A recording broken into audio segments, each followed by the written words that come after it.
Hi there, this is also with a new process video. Look at these photos. These photos were taken when we were in Östersund last summer, and we went to a theme park, or it's more like a museum, cultural museum over days past. So it has all cultural villages built up, and you can go into houses from way back in time, and they even have actors acting as if they live there, and they are in costumes, and they are playing very realistic. And at the same time, at this museum, like outdoor museum, there are animals, the old the kinds that have been in farms in Sweden for many years. We're talking hundreds of years, and among those were rabbits, and we totally loved these rabbits. Myself and my daughter, we came by this rabbit enclosure a couple of times during the day, and we always stopped there and just looked at these cute bunnies, and both my daughter and I, we went like, oh, oh, oh, you know the sounds. They're quite universal. And we took lots of photos, even though they were in this cage. I think the photos are so cute, and you can see them interacting with my daughter here in these photos. So this will be a bunny page. I wanted to pick up on the green grass in this layout, so I went to my paper pad from, I think it's from Yes Please, or let me check. Oh, it was the +1 collection from Amy Tangerine for American Craft. And the green paper with the small flowers or stars is also from that collection. So I'm pretty much sticking to one collection here. And I cut the, I think it's about a 2-3 inch strip that I had of that hexagon paper, and I cut it in triangles, and this is very unusual for me. I normally don't scrap with pieces of paper that are non-square or non-rectangular. So this is so out of the box. It's like from a different world. I had some tissue paper from some packaging way back that I had saved, and I realized that it had just the right color for this page. So I'm making some folding work here to get myself like a fan or something like that I can have as an embellishment on this page. This was really hard for me. I didn't know what I was doing, so I just kept folding, and I thought that eventually it will come up to something. But for long periods of this folding, I was thinking that this will end up in the waste bin, but I managed to get this piece used up on this page, so I was happy. I have picked out a journaling card, or it's a Project Lifelike card, breathe in all the love, breathe it all in, love it all out, but I won't use that on this page because I will have no space left when I'm done with my homemade embellishments, because this is one of those layouts when I go crazy with an idea. And this idea is carrots, so just brace yourself, because carrots will happen. This will be kind of my grass, or the thing that has another texture in this page, and the thing that grounds my elements in my clusters, and it will also kind of give some depth or dimension to the page. So I'm really happy that I got to use this other material for this page. To my side I have a pile of scraps, and that pile contained a couple of strips of wood grain paper that I'll also use on this page. So you can see bits and pieces sticking out there under my my card there. So those are just things that I had nearby, close by. I got a question the other day how I print my photos, and I do that in bulk. I print photos that are very thoroughly thought out and selected, and I go through all my photos that are taken since last time I ordered photos, and then I pick out the best ones.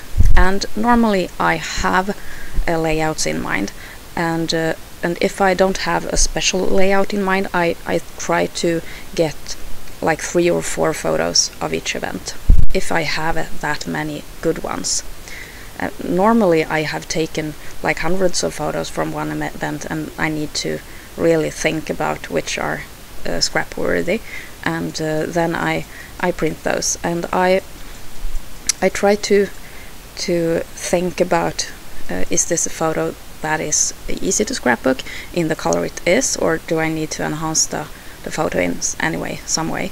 So sometimes I make them black and white, and then I think about the whole event. Will this be an event when I want to do a multi-photo layout? Then I make all the photos the same way, like all of them are black and white, or I try to make them in brown tone or something like that. But I plan my scrapbooking when I order my photos.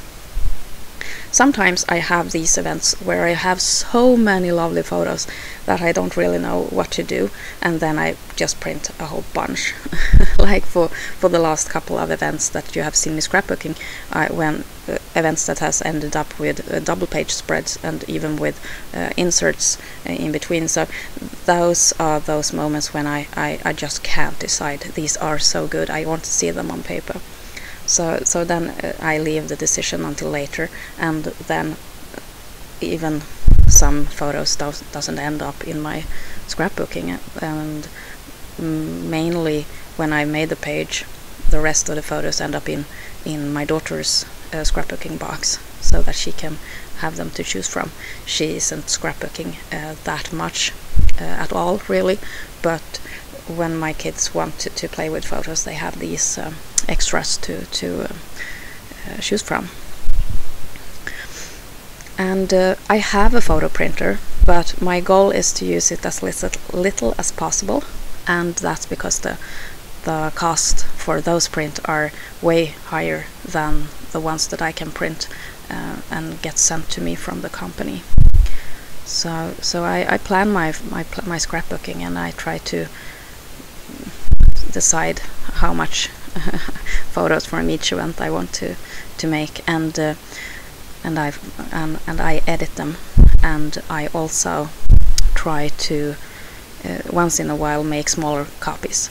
Like I put 3 photos on one file, and then the photo company prints them on one sheet of paper, and sometimes I don't have time or the energy to do that, so then I just make them the normal size.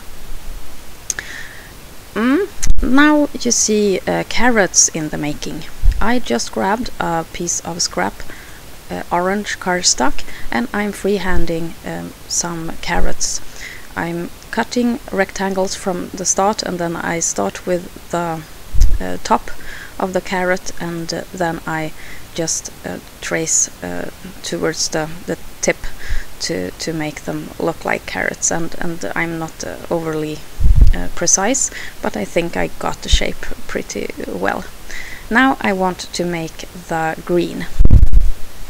So I'm picking up a couple of different colors of embroidery floss, and then I'm going to make a bunch of that, or like a collection in different colors, and I'm just pulling out a couple of decimeters or like 1.5 meters or something like that, and I'm making them into like a thicker bunch, and then I'll be tying a small knot so that I can glue the whole thing behind the orange cardstock piece. I hope that this is possible for you to see on this this video, even though I have sped the whole process up a bit. I'm tying a little knot there, and then I cut the whole thing just below the knot, and then I'll be able to make it look like greens sticking out of the carrot. I will glue these on the back side of the carrot with liquid adhesive, and then I will let it dry for a long while, because I was quite heavy on the glue. The knot itself, it sticks up above the carrot, and I thought that was best due to dimension, and I didn't want to have the problem with the knot when I'm going to glue these on the layout. This was really fun, and I could have continued doing these for the whole day, I think. But so I made just so many, and I realized that when I had made them all, I needed to use them. So this will be a carrot heavy layout, and I'm so happy about it. It was such fun idea that I had, and that I followed the idea to the very end. So this is a really an inspiration piece. I got the inspiration, and I made the layout. My daughter thought that I should draw small lines on the carrots to make them look more realistic, but I ended up choosing not to, because I wanted a clean look. But that was, of course, it was possible for me to make them more realistic, but I didn't like that.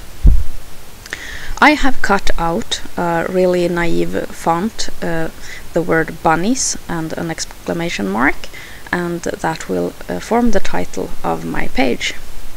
When I saw the white on the layout, or the white letters on the layout, I realized that I had to outline them, but I also got an idea about the empty spaces in the B and in the E, and then I thought that, oh, those those could be bunnies.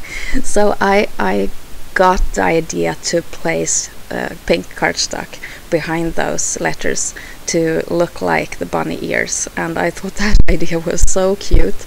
So I even punched some small circles with the paper punch of that pink cardstock, and I placed them randomly on the page as well, so that pink will appear in more spaces, and that was a really cute idea. You'll see that soon what I did. So it became more like the text is really the bunnies there with the ears. That was fun.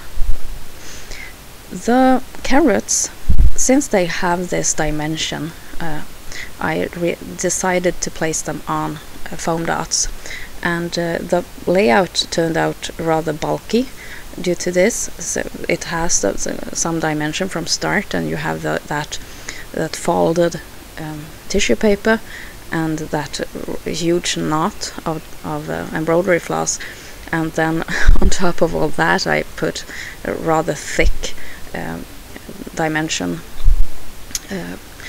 adhesive under them. So this is one of my more bulky layouts, and that's okay. I don't make all my layouts this way, so I think that's okay for once.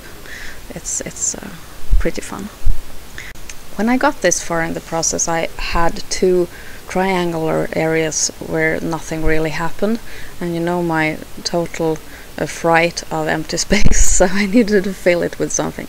I wrote my journaling in the upper triangle, and then I'll be writing the date in the lower part, and there I'll also write where we were, and yeah, where we were. So, and when I had that pen out, I also drew a couple of lines where the white was kind of floating off the layout, and now I grab my paper punch and I just punch out small circles of that pink cardstock, and I place them in the white hexagons where they seem to fit on the patterned paper. I am really happy about this layout. It made me happy to make it, and it makes me happy to see it in my album, and I hope that you have enjoyed this process video as well. This is the first layout in a series of 6 from this car trip that we made to Östersund last summer, and you'll see the next 5 videos will be from this same trip, and I hope that you enjoyed it and will enjoy it together with me. Thanks for watching. Take care. This is Åsa. Bye!